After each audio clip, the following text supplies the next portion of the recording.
మరోసారి విమర్శలు చేశారు బీఆర్ఎస్ వర్కింగ్ ప్రెసిడెంట్ కేటీఆర్. అదో లొట్టపీసు కేసని చెప్పారు కేటీఆర్. కేసీఆర్ దివాలాకోరు రాజకీయాలు చేయలేదన్నారు బీఆర్ఎస్ నేతలు.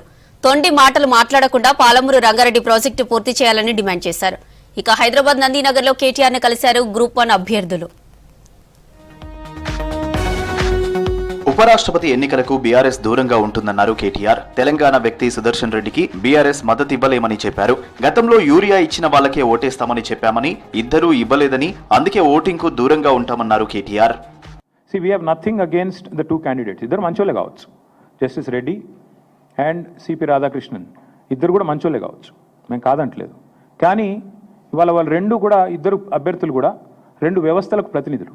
నోటా అనే బటన్ ఉంటే అందులో నోటా కొత్తటోళ్ళం, కానీ నోటా లేదు.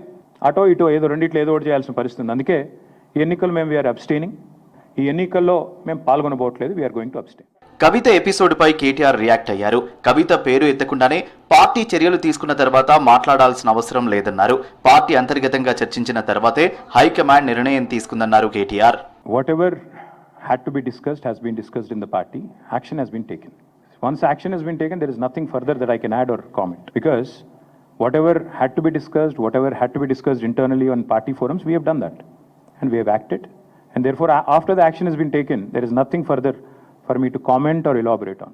జరగనున్న ఉపరాష్ట్రపతి ఎన్నికకు దూరంగా ఉంటామన్నారు బీఆర్ఎస్ పార్లమెంటరీ పార్టీ నేత కేఆర్ సురేష్ రెడ్డి. బీఆర్ఎస్ పార్టీ అధినేత కేసీఆర్ ఆదేశాలను పాటిస్తామని చెప్పారు. గత నెల రోజులుగా రాష్ట్రంలో రైతులు యూరియా కోసం కష్టాలు పడుతున్నారని విమర్శించారు. కేంద్ర రాష్ట్ర ప్రభుత్వాలు పూర్తిగా విఫలమయ్యాయని ఆరోపించారు.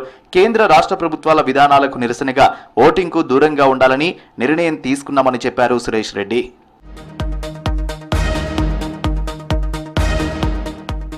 కాళేశ్వరం ప్రాజెక్టుపై కాంగ్రెస్ విషం చిమ్ముతోందని ఆరోపించారు బీఆర్ఎస్ నాయకులు. కాళేశ్వరం ప్రాజెక్టుపై కక్షగట్టారని ఆగ్రహం వ్యక్తం చేశారు.